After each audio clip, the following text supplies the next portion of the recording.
Ihminen, Jumalan luoma ja Jumalan rakkauden kohde, elää paratiisissa.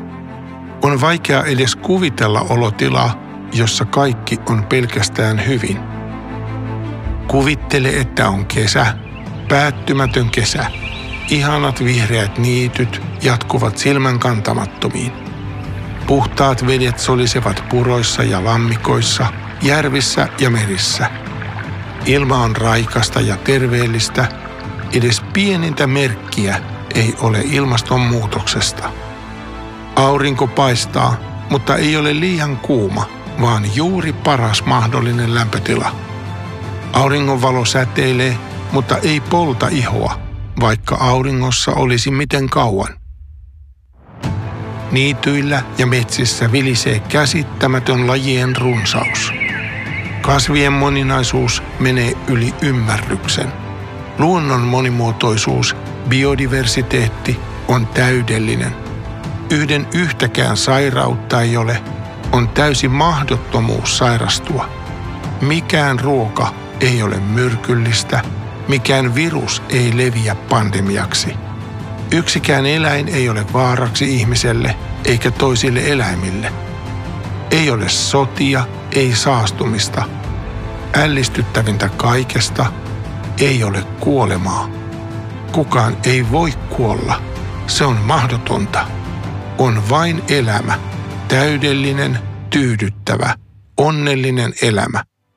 Päättymätön kesäloma, täynnä tuhansia mielenkiintoisia mahdollisuuksia tehdä ja löytää, kokea ja oppia, yllättyä ja ihastua.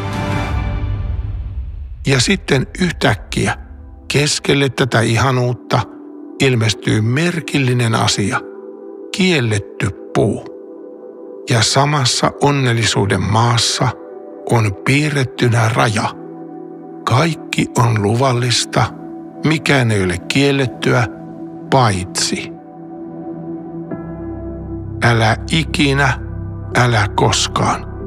Älä edes koske, älä tartu, älä maista.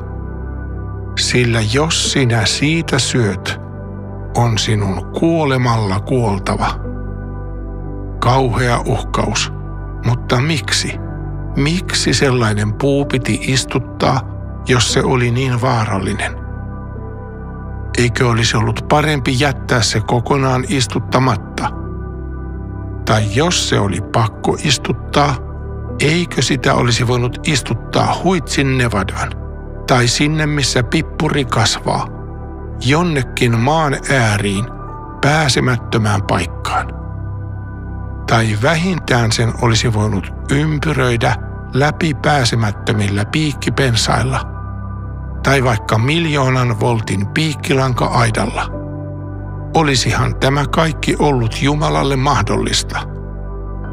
Mutta ei, keskelle, kaiken keskelle, näkyville, ei aitaa, ei vallihautaa, ei näkösuojaa.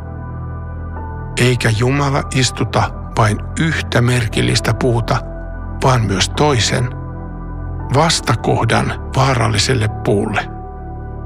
Paratiisin keskelle hän kasvatti 2 puuta, elämän puun sekä hyvän ja pahan tiedon puun.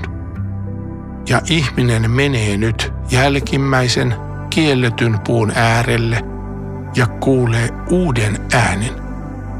Ääni puhuu hunajaisesti ja siinä on suunnaton lumovoima.